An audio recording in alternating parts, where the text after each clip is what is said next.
So if you look at, the reason I bored you with all these equations was just to show this picture, because it's so beautiful. So here is a plot of all possible values of tau. So we have, going up this axis, 1 over the gauge coupling squared, and along this axis we have theta. And there's, if you see this funny region here, it's like 2 parallel lines and then an arc at the bottom. Mathematicians call that the fundamental domain of SL2Z. What they mean is that if you know what happens in this little piece, then SL2Z maps this piece to, there's an SL2Z mapping of this piece to any other of these triangles down here. So everything that's colored in red is what we would call a weakly coupled theory that looks like the real world. But every spot in red here, there's one there and there and there. There's an infinite number of them. All those theories are exactly the same.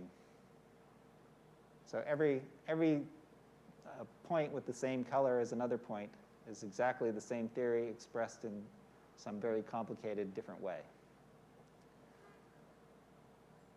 I just like looking at this picture, that's all. So if you could solve one of these theories, you've solved an infinite number. OK, so this, we've come up to the 50th anniversary of Dirac's paper. And to celebrate the 50th anniversary, Sidney Coleman on the right wrote a review of monopoles, explaining everything that was known up to that point. And he pointed out that Schwinger, Nobel Prize winner, inventor of dyons, generalizer of charge quantization, Coleman said Schwinger was wrong. Schwinger said that you just calculate the running of the electric and magnetic couplings and you get the same behavior. So hopefully, since everyone claims to be a particle physics expert, you remember that couplings run, constants aren't, and variables don't. So as we probe the electric charge at shorter and shorter distance scales, the effective charge gets bigger and bigger. Schwinger said when he did the calculation, you get the same behavior. As the distance scale gets smaller, the electric charge gets bigger, and G, the magnetic charge also gets bigger in the same proportion, exactly the same proportion. And Coleman said, duh, E times G is a constant, because Dirac charge quantization, angular momentum is not going to run. It's got to be half integers, so that means E times G is constant. G has to go the opposite way. If G gets big, electric charge gets bigger, then magnetic charge has to get smaller. So who are you going to believe? We're going to have a poll. OK, how many people believe that Nobel Prize winner Schwinger is correct? 1, 2. How many people believe that Sidney Coleman is correct? Oh, big majority. How many people didn't vote? OK, we're going to see, because 20 years later, Seiberg and Witten stepped in and settled all of these controversies.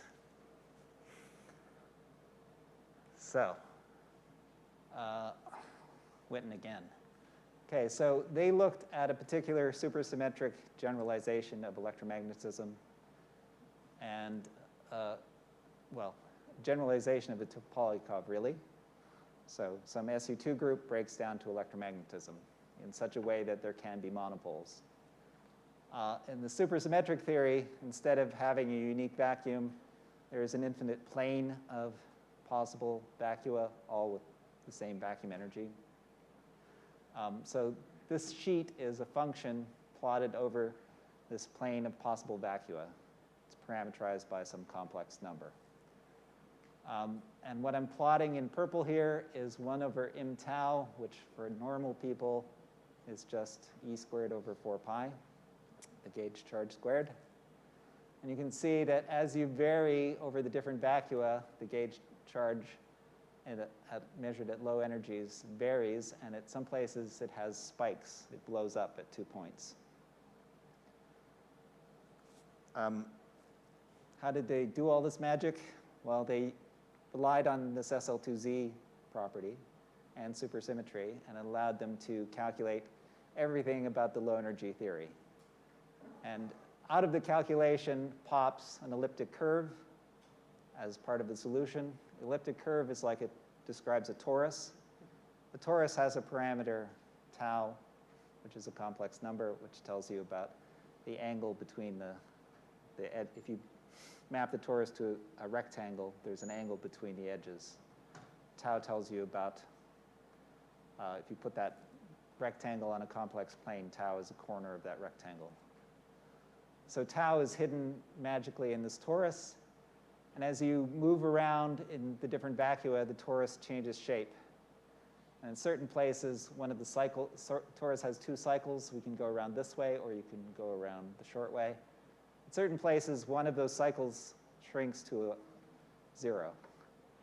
At those places, some magnetically charged particle becomes massless. When the magnetically charged particle becomes massless, it makes the electric coupling blow up. And this is a consequence of electric and magnetic charges running the opposite direction. So Coleman was right. So out of this theory, you can get arbitrarily light monopoles. In the gut theories, they only knew how to do things at weak coupling, weak electric coupling. And when you do that, the monopoles are very heavy. But this is a non-perturbative calculation. So you can see where the monopoles can be arbitrarily light. You can make the physical size of this monopole. This hedgehog had some physical size. But if you make the physical size smaller than the Compton wavelength, then you couldn't tell that from a fundamental particle, because you can't resolve things smaller than Compton wavelengths. So as we get close to these special points, these things look like elementary particles.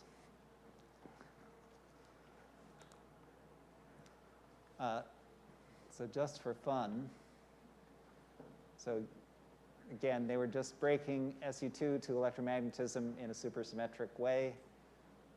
And so the possible vacua are parameterized by some complex number U, and they can just write down the exact mass of the monopole. It's given by some hypergeometric functions as a function of where you are in this plane. So this is like crazy amazing. It's not like I can calculate the electron mass because it's some Yukawa coupling times the Higgs vev. And Higgs vev I measure one way, and the Yukawa coupling I measure by measuring the electron mass. And that tells me what the Yukawa coupling is, and then I predict the electron mass in terms of my free parameter. This is like, they predicted particle masses non-perturbatively, exactly, all orders. You're not amazed. It's amazing. Seriously, it's amazing. If I say amazing one more time, will you be amazed?